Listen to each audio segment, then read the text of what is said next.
Start. हाँ, ओह दिन जब हमनी के बहस होत रहे जन्म संस्कार पर, वो अधूरा रह गई रहे। आओ में दो तीन चीज छूट भी गए रहे, जैसे दिया देखावल। एक बाद जौन कुछ टोटका होत रहे, खटिया बांधावल, जैसे पियरा सरसों से।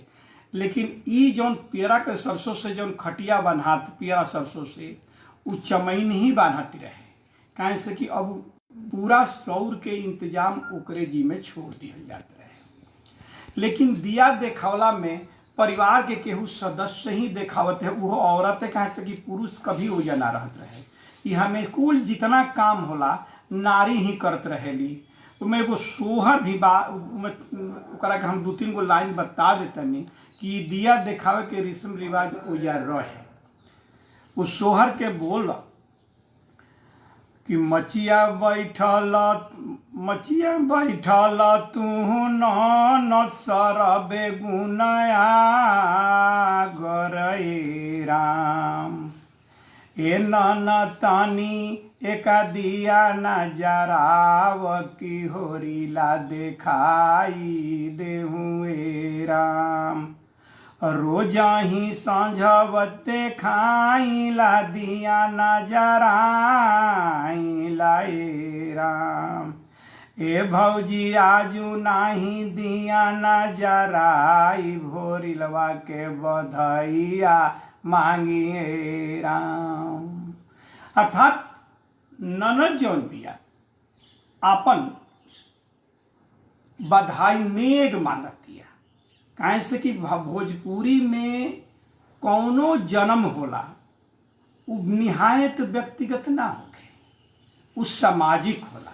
काहे से कि भोजपुरी लोक साहित्य आ कौनो लोक रही तो समाज ओकरा के सामाजिकता ओकरा में सामाजिकता रहबे करी। और एक चीज हमेशा लोक साहित्य पर अध्ययन करत सा हमनी के ध्यान देवे के चाहिए कि जो आधुनिक समाज शास्त्री व्याख्या करता रहे, जैसे वर्ग विभेद फलान, इस तरह के में विभेद जल्दी लोक में ना मिले। आज जौन आजकल के समीक्षक कहीं लोक में वर्ग विभेद देखत ही बाड़े, तो वो कवि में देखत हुए जौन आज के बाद के कवि लिखत है। कहे से कि लोक साहित्य तो प्रकृति ओरिएंटेड रहे, प्रकृति में के गोद में रहे। और प्रकृति के गोद में आदमी में पेड़ पौधा वन विभाग सब जौन बा अपन परिवार के सदस्य होला। तबे नायिका कहतिया कि बगिया के तू हो कोयलिया कि तू मोर बहिनिया हो वेरा। उजा कोनो वर्ग विभेद ना रहे, आदमी प्रकृति में जियत रहे। तो एकरा बाद दिया देखावला सौर लेखला के सौर के सारा इंतजाम धगड़िन पर छोड़ दियाला। ओमे तमाम टोटका होला। काहे से कि एगो में जौन भूत होला जम के डर से सभे डेराई रही। एक आदमी दुआरी पर बैठ के रखावत रही, बोरसी जरत रही, लोहा धैल रही, कांट धैल रही, वही जम के रोके खातिर धगड़ी ने आई, आपन कपड़ा घर के बदल के दोसर कपड़ा जो रोज बदल ली, ओकरा के फिर हाथ गोड़ धो के प्रवेश करी, फिर उनमें सेवा करके निकल जाए। यह प्रक्रिया चले। दूसरा संस्कार हमनी के नहान के संस्कार होता है।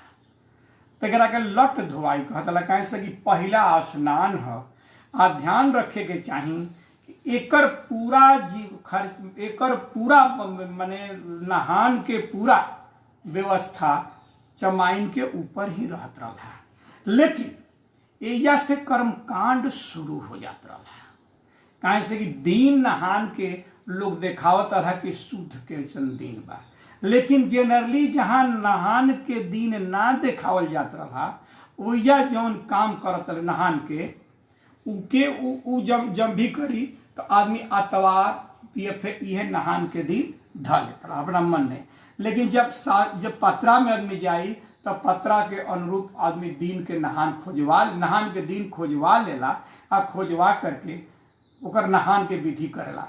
लेकिन नहान में एगो विशेष ध्यान रखे के चाहिए कि एजा से सामाजिकता शुरू हो जाला। एक तरफ तक कर्म कांड शुरू होता, एजा से नहान में जो बाग में सामाजिकता शुरू से होला कि नहवाई दोसर, पीपा बजाई दोसर, सास के ड्यूटी दोसर बा। अब तक तो सास कभी कल सौरियो गोर ले तलिहा राती खा, लेकिन अवेजा सास के खाली साक्षी के रूप में होके देखे के बा। अब ओकरा के का बा कि गोतिनी आई तो नहवाई, ननद आई तो सौर लिपि, ससुर के सफाई करी, आ जौन चमाइन बिया चाहे जौन धगड़िन बिया पहले तो पूरे भवद में न्योता बाटी आई। ई देखे के काम बा कि हमने के यहाँ न्योता खाली हजामे ना बांटत रहे, ओकरा में जेकर जब जब मौका आइल बा कहीं कहीं उपरोहित भी न्योता बांटस, लेकिन ये जन्म के न्योता चमाइन के माध्यम से ही जात रहे। एक कारण भी हो सकेला कि उहे बताई कि जच्चा बच्चा शरीर में स्वस्थ बा, आज हम स्नान करब तबे लोग आई, एगो रोगी नहीं तो का करे आई, तो ओकरा पता रहे। ऐसे चमाइन पूरे गांव में जहां तक ले पहुंच पावे घूम जा आ जा करके कहे कि हे समय में फलाना के घर के हम नहवावे जाता नहीं। नहान के बहुत सोहर बाड़ी, में कुछ सकारात्मक पक्ष भी बा, कुछ नकारात्मक पक्ष भी बा।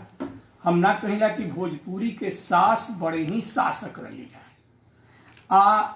उ कभी काल यहाँ तक कही तो कभी काल देखस तो कहस कि लड़का बड़ा सुंदर भाई, हमारा लड़का के है नहीं, कहाँ से पैदा हो गए, ऐसा ऐसा सोहर आयल बड़ी सो। लेकिन जौन ओकर सकारात्मक सोहर बा कि वो जौन लड़कोर भी है जरा लड़का भइल बा, अलवात जमुना के कहल जाला हमने के भोजपुरी भाषा में, अलवात खुद एक जब अपना सास से निवेदन कर दिया उस सोहर में, वो सोहर बढ़वे कि मचियाही बैठेली सासु सर बेगुनया गरैरा, ए सासु आजू मोरा लटके नहान बोला द मोरी गो तीनी राम।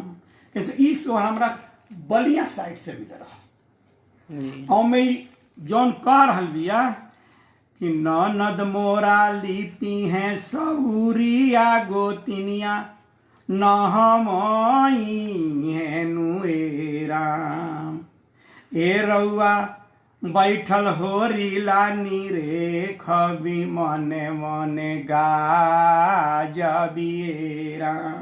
अर्थात उस सास के जौन कहती है कि आप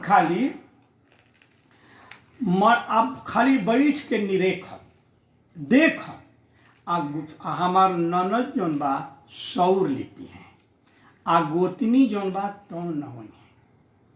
ये भोजपुरी में लोग आवेला तो उमें देखले बन उहू में भसास के निरेखे बा कि बहुआ जे चलली ना हाय की सासुनी रे खेली हो, बहुआ अतना सुनर तोर बालकवा देख तनिक लागेला हो। ओहू में विधि बा। तो सास तो जब ये, लेकिन सास क्यों बिया उन निरखे ले तो कहीं कहीं सास के रुख सकारात्मक बा आ कहीं कहीं सास के रुख नकारात्मक बा। ये प्रश्न भी उठेला कि ऐसन काहे हो सकेला कि ईर्ष्या भी होखे, ईर्ष्या भी हो सकेला कि अब एक बहुत तो बढ़ जाई, एक लड़का फैका हो गई। काहे से एगो सोहर में आवला ना कि एगो सोहर में कहत तारी ना कि बहुआ आइल बाड़ी गोतिनी दया दी सोहर के गोड़ावा लागनी हुर के गोड़ावा लागनु हो। तो धनवा के भैनी हम बड़ा की थरा मावा से जेठा भैनी हो, सासु आजू मोरे कोखिया जुड़ैले सोहर के गोड़ावा ना लागमनी हुर के गोड़ावा ना लागवी हो। तो हो सकेला कि दोनों जाने में मनमुटाव होखत होके, कॉन्फ्लिक्ट होखत होके, द्वंद्व होखत होके, लेकिन एजा से सामाजिकरण हम ए सेंस में कनी हा कि एक तरफ ननद जौन बा सौर लिपतिया आ एक जन एक तरफ हम देखता नहीं कि गोतनी आई गर्म पानी क के नहवाई, आ चमाइन जौन बा नहवाओ हवा के ओकरा के लइका के लोग की ऊपर पड़ी। आ एक आदमी थाली बजाई तो जनरली नंदे थाली बजावली, सब मजाक उजाक करेली, सब में थाली बजाई। अब पूरा गांव के आदमी के जितना उ न्योता जाई उ सब न्योता ओकरा में कुछ न कुछ अनाज ले ओजा लोग पहुँची, केहू टूक लेके अनाज लेके पहुँची। लेकिन ध्यान देवे के बा कि एजा जन्मदिन जो जन्म संस्कार नहान मनाता, ये बिल्कुल सामाजिक इस सेंस में हम कहता नहीं कि एक पूरा खर्चा समाज वहन करी। समाज जौन चीज ले आई उ लइका वाला के ना ली, जरा भइल बा लइका ओकरा खातिर ना ले आई, उ चमाइन खातिर ले आई। ये जो ध्यान जो बा कि ओकरा खातिर ले आई। आजो हमनी के जन्मदिन मनावत नहीं जा, जन्म संस्कार मनावत नहीं जा, लेकिन जौन गिफ्ट आवता उ लइकवे धली, ओकरा घरवा वाला धरी। लेकिन एहिजा होता रहे कि जितना गिफ्ट आवता है उ चमाइन बांध के अपना घरे लेके चल जा। एक और मतलब है कि जौन संतान पैदा होत रहे उ केहू के व्यक्तिगत संतान पैदा ना होत रहे, समाज के संतान होत रहे, तो समाज के शुभेच्छा रहत रहे, समाज ओकरा के आर्थिक सहयोग करता है, समाज ओकरा जन्म में अपन सहभागिता निभावत रहे, ओकरा के सेवा करे वाला के मजूरी भी देते रहे, कैसे कि सारा वो संभाल लेते रहे, ताकि आदमी ये बात समझो कि मनुष्य समाज के लिए, समाज मनुष्य के लिए है तो मनुष्य भी समाज के लिए है। इस सेंस इजा निकलता कि ऐसा कुछ व्यवस्था रहे। वही में संगे संगे हम देखनी कि जब उ नहवा धोवाले तो एगो टोटका भी होके, जैसे ऊँछा एगो कुहार के यहाँ से ढकनी आवत रहे, वही ढकनिया में अगिया धके ओछा के मरिचा से जमाइन से आदमी ओछे लमात के आ लइका गोदी में लेके ले रहे। लेकिन वो घड़ी इहो बाकी चरण छुआ, यद्यपि ये प्रथा तो हमारा जान में अब खत्म हो गई हुई, लेकिन ऐसे बता दानी कि केकर चरण छुए के ओमें कहल गई बा। तो ओमें चरण छुए के कहल बा कि पहिला चरनिया छुईहा सासु दूसर बड़ गोतिनी हो, बहुआ तीसरा चरण धगड़िनिया जे गाढ़े दिन कमायावे हो, धगड़ी ए धनिया धगड़ी निधरम तरिया जे गाढ़े दिन कामयावे हो। अर्थात हमारे यहाँ आवश्यकता के अनुसार सभी पूजनीय रहे हैं लोक में। अब भले इसको कोई माने या न माने, लेकिन जो लोकगीत कह रहा है वो मैं कह, जो लोकगीत कहता तो हम कह रहा बानी कि ओकरा गाढ़े दिन में के काम में आ जाला। तो जैसे चूड़हारिन पहले चूड़ी पहिरावत रहे, तो कुल मेहरारू चूड़हारिन के गोड़ लागस, दौरवा के गोड़ लागस, आ चूड़हरिनिया आशीर्वाद दे। वही तरी एजा चमाइन भी आशीर्वाद देती है।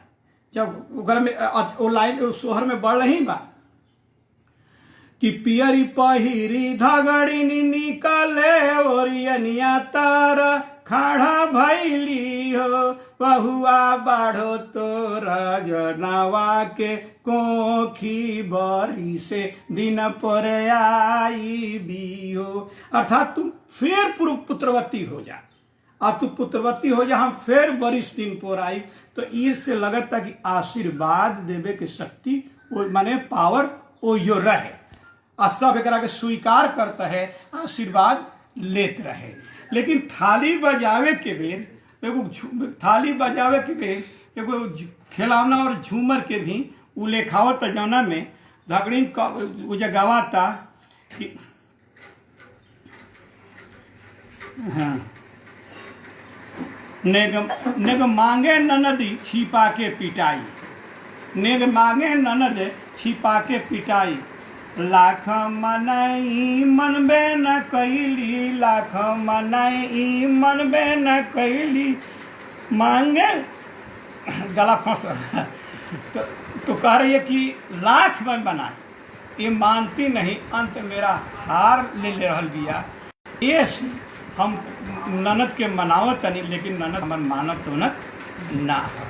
आ नहान जब खत्म होखे लागे, खत्म हो जा, लड़का रोकाओ का जगह से चमाइने रोकावत रहे लड़का के, रोका लेला के बाद अगर लड़का रोका दिया रो ओकरा के शुभ मनात रहे, एकरा बाद ऊँछात रहे आ ऊँच के ढकनिया के लाते से जल अलवात भी तुरंत ओकरा के घर में चल जात रहे आगे के। तो ओकरा के मनात रहे कि अब जम जौन बा एक घर में प्रवेश ना करी। कैसे कि एगो लोकगीत बा कि मरीचा जमाइन ले ले गोतिन ओइछी आगी डाले लिएला, एलाना एड़िया दवाई टूरे ढकनी जमहुइया पापी जरी गई। माने अब जमुनिया पापी जौन भी जर जाई, हम ओकरा को ऐसा दाब दे कि आगे में जर जाई। ऐसने उल्लेख एक बाद ई सारा कर्मकांड आज जौन धबड़ी बा नहवा धोवा के अलवात के घर के सौंप के हो सके तो ओकर विदाई भी आज हो जात रहे।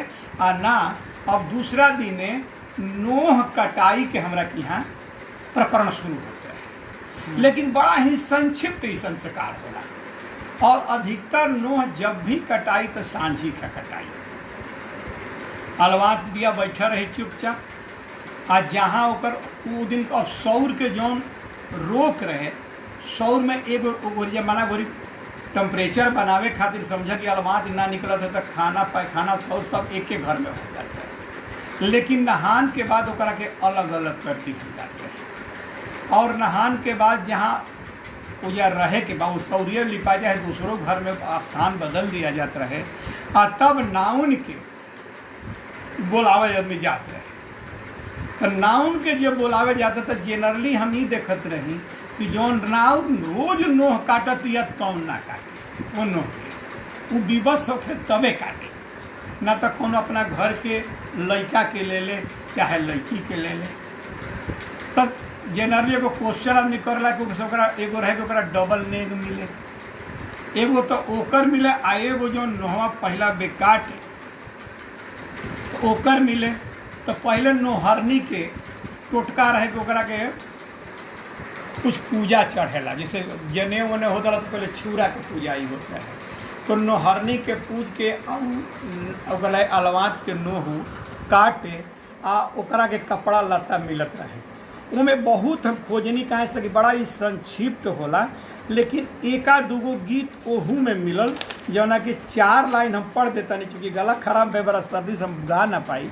तो ओकरा में हम वो पढ़ देता नहीं कि ओकरा में यह कइल बा कि सभावा बैठल मोरा देवर सभरे गुनाया गर होला, आजू मोरे पहिला नहा नने वतयापन नाउ होला, आहो लाल आजू मोरे पहिला नहा नने वतयापन नाउ होला, आपन लुगा देवी नाउनिया त टुका ओकरा जइया लाल, नौआ के पुता वाके भगई ग मछिया रंग दखिन लाल, आहो लाल नौआ के पुता आवा के भगई ग मछिया रंग दखिन लाल। अर्थात दक्षिण रंग जैसे लाल रंग जैसे पंजी उंजी होटल है, लड़की गमछी पहले होटल वही तरीके गमछा रहता है।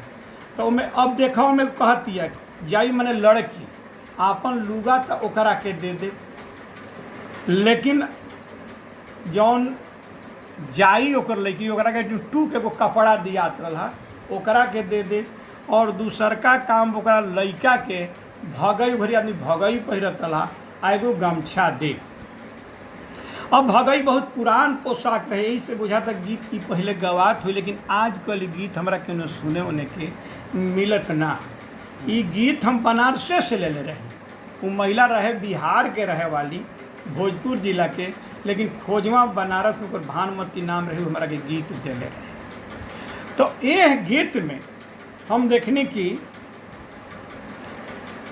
नाव के बोलावे के, नाव कटवावे के, एक जिग बात ई बड़ा संक्षिप्त होता। आ वो दिने अलवात के नाउन क्या करी कि नोह काट के गोड़ जौन बा रंग दी और सूतक के मानल जाता है कि खत्म हो गई।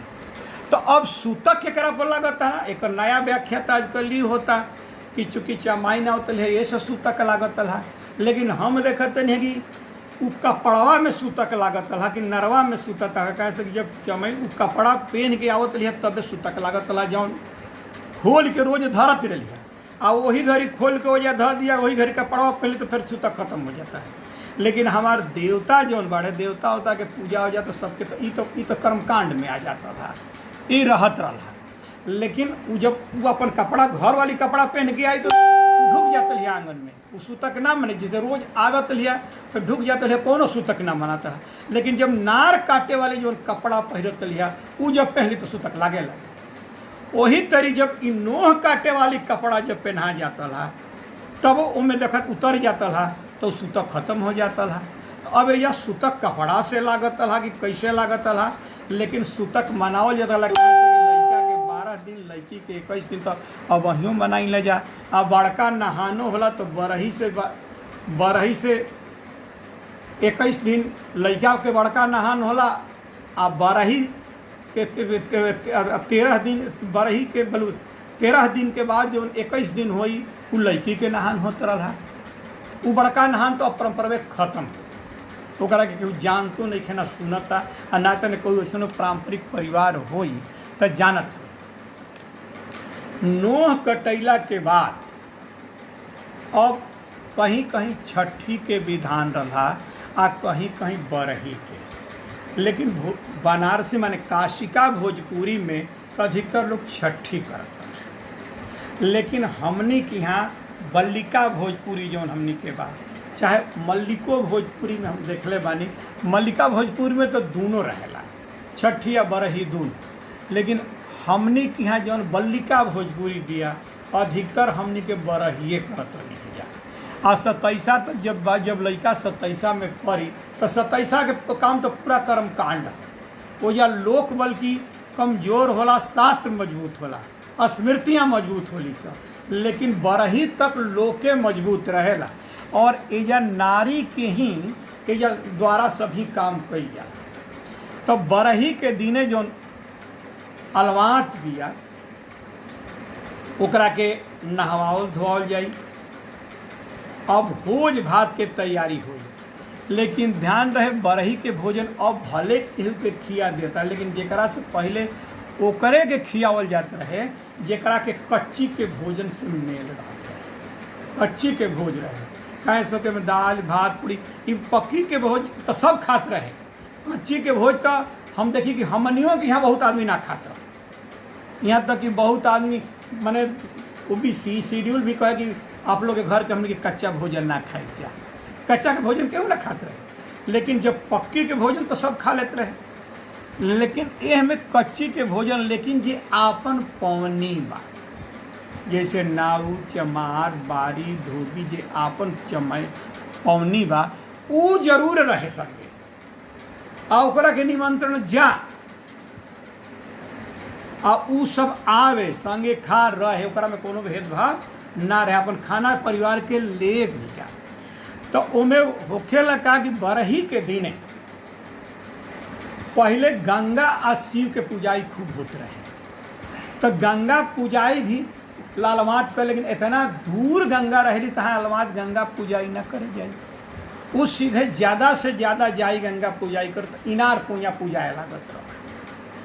तो इनार कुइया पूजाई तो पहला अलवातिये जौन जाके इनार के पूजे बरही के दिने।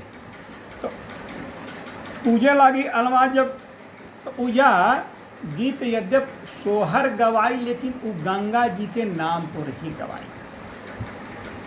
ये ध्यान रहे के चाहिए अधिकतर तो लोग चुपहू इनार कुइया पूज देला, लेकिन जब कोई लड़की जात रही है तो ओकरा के गावत रही है सोहर के आ ओकरा में गईहे से सोहर के टोन बाहई गोदिया बालक ले कामन देई गंगा पूजे चले चली भैलियो किए मोरी गंगा छूटले बझिनिया के दोष पूजनिया तोहार आजू करबो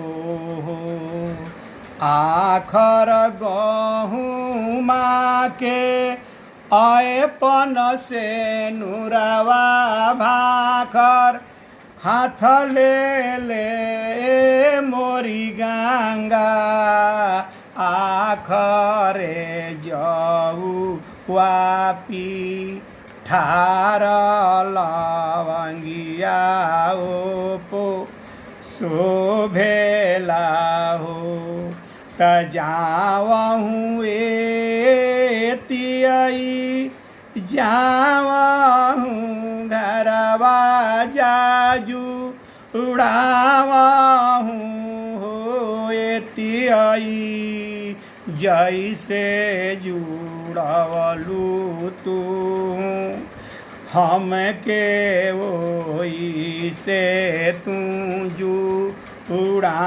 जुड़ावहूँ हो पाँच पुत्र तोह के होई है ताही पीठी धिया जमी है हो एतियई एके से बढ़ी तोहार वंशधिया जग तारन हो। इजा गंगा जी के गीत गवात रही है आ गंगा जी के पूज पाज के तब अलवाज जौन बिया घरे आई तो जौन खाटी पहले पियरा सरसों से धगड़िन घुरवेटत रहे उहे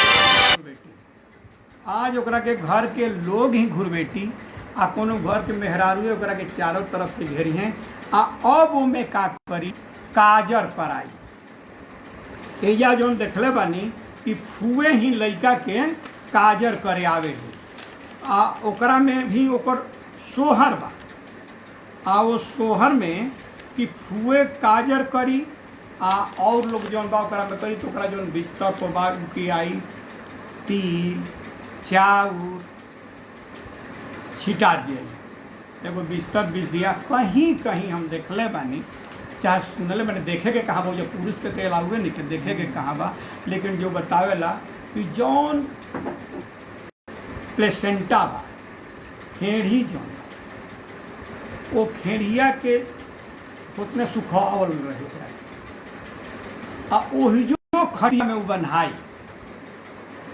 आगिए में पियर का सरसों उरसों जरावल जाई ओकरा के पूरा घर में ओकरा के बना करके एक बाद वो दिन पहला बार लइका अलवात अब पहला ओकरा के लइका के ओकरा के बोलावल जाई आ लइका के पहला बार नया कपड़ा पहिरावल जाई पहला कपल जाई आ जौन फुआ बिया आके ओकरा के लइका के पहली बार काजर करी कपड़ा उपड़ा पहना के काजर करी ओकर नेगली एक बाद दू ठे गड्ढा खोनाई एगो गढ़ा में पानी भराई आ एगो गढ़ा में दूध भराई दोनों के भर करके आ एक बाद का करिए कि पूरा खाना पहले बन जाई घर के बन जाई आ घर के खाना बनौला के बाद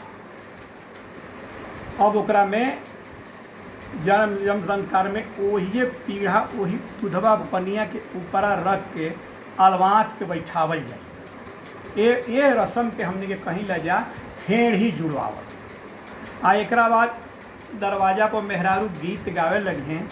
आ एकरा बाद खेड़ ही जुड़ाए लगी, वही को खाए लगे खेड़ जुड़, और ओकरा के न जाने कैसे ये तो कहे ली सकी अपन ही मिल जाला दूधवा पनिया, लेकिन वो मिलना वो में केहू न कोनो ऐसा टेक्निक से गढ़ा कोनाला कि अंत में दूध और पानी दोनों जा करके मिल जाला। आ जहाँ दूध पानी मिलल कि लोग कहे लगी कि खेड़ी जौन बा अब जुड़ा गई। आ उहे गीत गवाई आ भर पे खाई तो ईजा बरही तक इतना टोटरम होला। जन्म संस्कार पही नृत्य के भी विधान बा हमरा के, ई तो गायन के विधान बा। तो नृत्य के विधान बा में कौन कौन नाचत अला पहले, अब तो मैंने नहीं हो तो पहले भाटे, पंवरिया, जनखा, माने 1 महीना के भीतर में लड़का हुए तो करा के नची। लेकिन रखे के चाहिए कि एमे पंवरिया जौन होला मुस्लिम है, लेकिन मना तला कि अगर पंवरिया आके लड़का के टीका लगा देलस तो बड़ा ही सफल लड़का हो, माने बड़ा ही लड़का बढ़िया होता है। लेकिन पंवरिया के सोहर के धुन कुछ तो हमनी से मिलेगा, लेकिन और ओकरा से धुन में अंतर होला। काहे से कि पंवरिया के हाथ में बहुरी रहेला आ ओकरे पर झूम झूम नाचेला। तो जैसे पंवरिया पहले तो लोग गाथा गावत रहस राजा घुघुनिया के, राजा घुघुनिया के गावत सा, लेकिन जब लड़का होई तो पंवरिया लड़का जन्म पा के नाचेला आ ओकर उन्हीं के धुन हई होता रहा कि महारानी के मिलल वरदान अयोध्या में लाल भइल, महारानी के मिलल वरदान अयोध्या में लाल भइल। केकरा ही राम के कर भइल लक्ष्मण, केकरा ही राम के कर भइल लक्ष्मण, केकरा ही भरथा भुआल अयोध्या में लाल भइल, महारानी के मिलल, महारानी के मिलल वरदान अयोध्या में लाल भइल। पंवरिया ये तो गाई, लेकिन ध्यान रहे कि पंवरियों अंगने में नाची, पंवरिया द्वार पर ना नाची।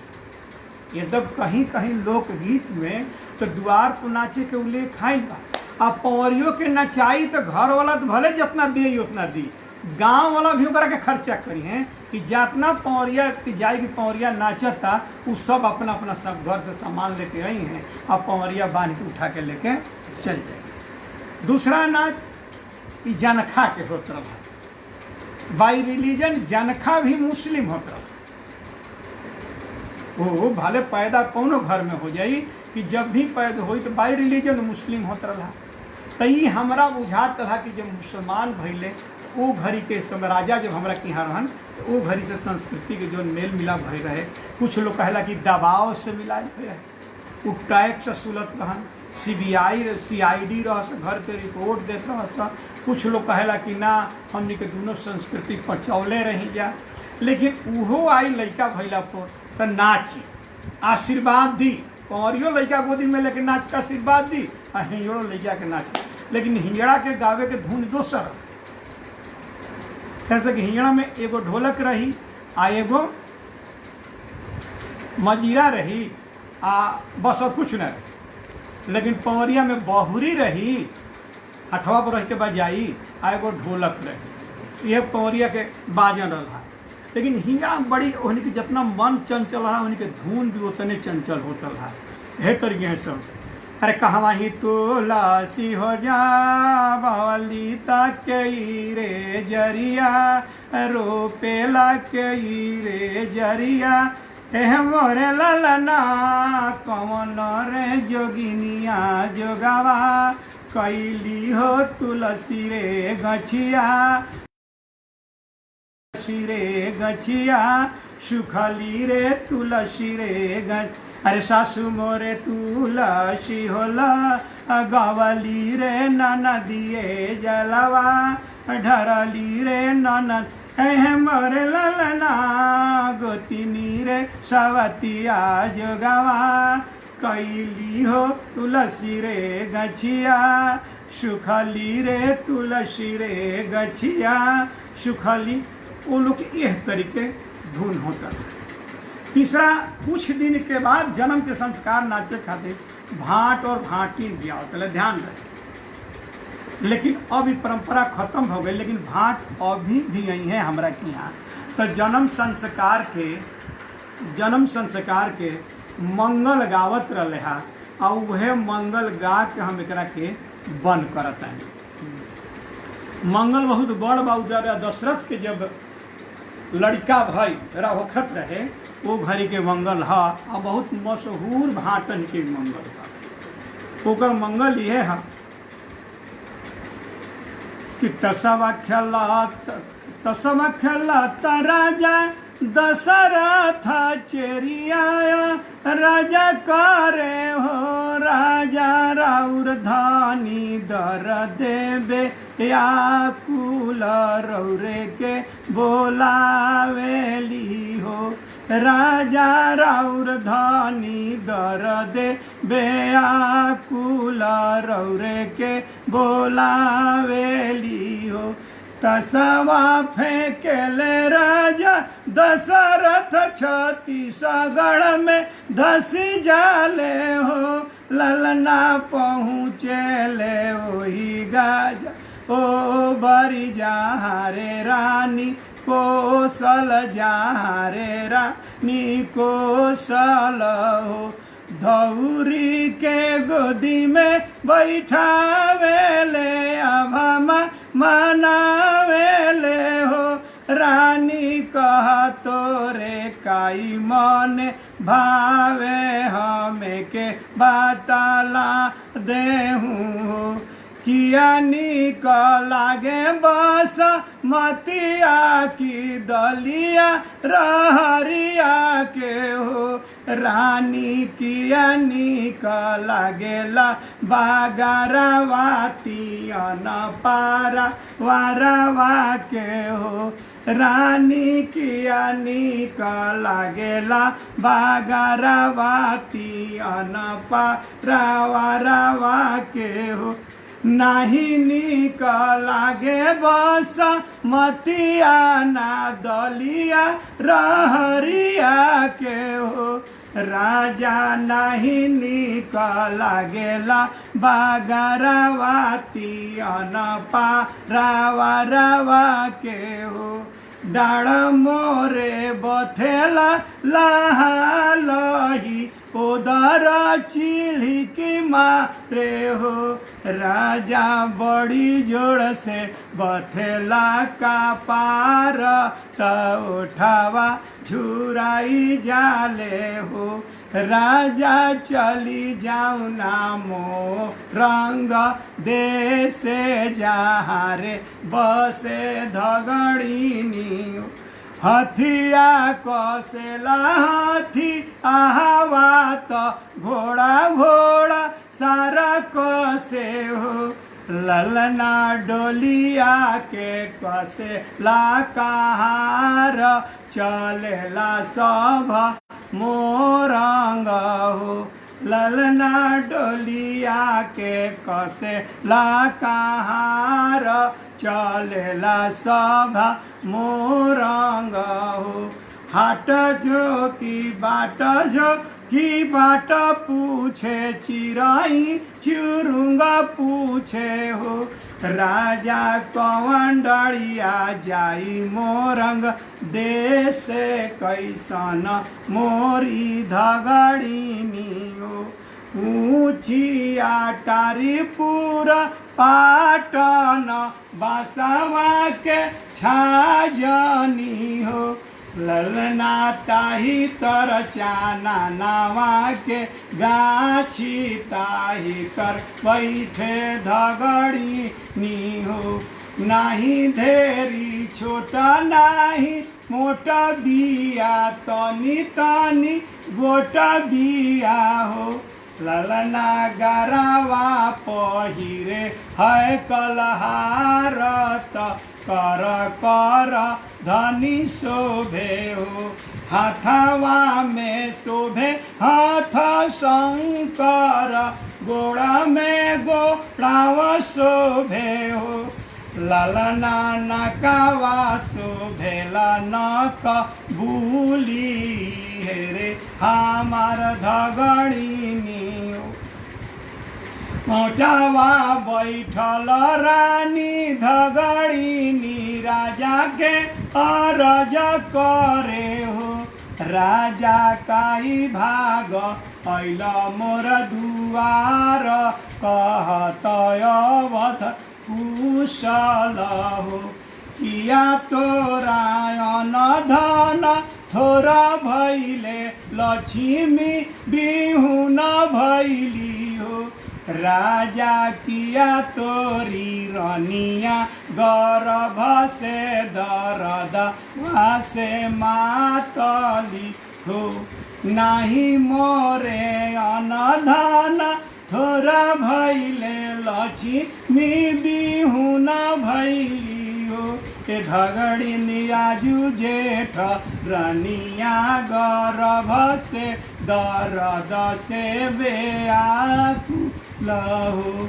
एतना बचनिया धगड़िनी सुनेली एड़ी से का पार भैली हो राजा भले कोशिला रही जई है बाझ अवध नाही जाई भी हो हाथ जोरी मानावेले बसिठ गुरु कर राजा दशरथ हो ललनाया चारा पासारेली के कैया रानी धगड़िनी मानावेली हो ललनाया चारा पासारे लीके कैया रानी धगड़िनी मानावेली हो ललना जेही रानी अवध तपावे धगड़िनी मानावेली तोहरे मनवले न मानवी अवध नाही जाई भी हो राजा जामतारे अवध के नाथ ताहिरे लागी जाई भी हो हथिया चढ़त डर लागेला घोड़ावाना चढ़ भी हो राजा रानी केरा डोलिया मांगा दता हिरे चढ़ी जाई भी हो लाली लाली डोलिया मांगवले बुझा रंगवो हारला गल हो ललना दशरथ बनले के कहरिया के कैया रानी लोकनी नु हो ललना दशरथ बनेले कहरिया के कैया रानी लोकनी नु हो डोली जेही आईली अवध में वही बाट जो हेला हो ए ललना जेव धगड़िनी आगाना बसाली जनम भागा वाना ले हो ललना जेही धगड़िनी आगाना पैसाली जनम भागवान ले हो सुनवे के छुरिए नरवा काट बीरूपवे के धार लागी हो राजा आधारे अवध बाटावाई बित बही नार काट भी हो हाथ जोरी मानावेली कोशिला रानी सुना रानी धगड़िनी हो धगड़िनी आजू मोरे कान दुख में सहाइया तू ही महातारी हऊ धगड़िनी आजू मोरे नार राम काट तू ही रे महातारी भैलू हो धन धन धगड़िनी के भागत धन रानी कोशिला हो ए लालना जे मालिक जग के मालिका वाऊ धगड़िनी खेलावे ली हो। यह पौरिया गीत वही भाट आके अंगना में पहले मंगल गावत रहे है कैसे कि हमेशा सोहर में मंगल होतला जहाँ लोक मंगल हुई तहाँ सामाजिक न्याय के मुद्दा ना उठे इसे वर्ग विभाग ना होतला यह जन्म बरही तक के हमने के संस्कार है। आप लोग सुननी ऐसे आप लोग के हम धन्यवाद और आप लोग के आभार व्यक्त करता नहीं धन्यवाद।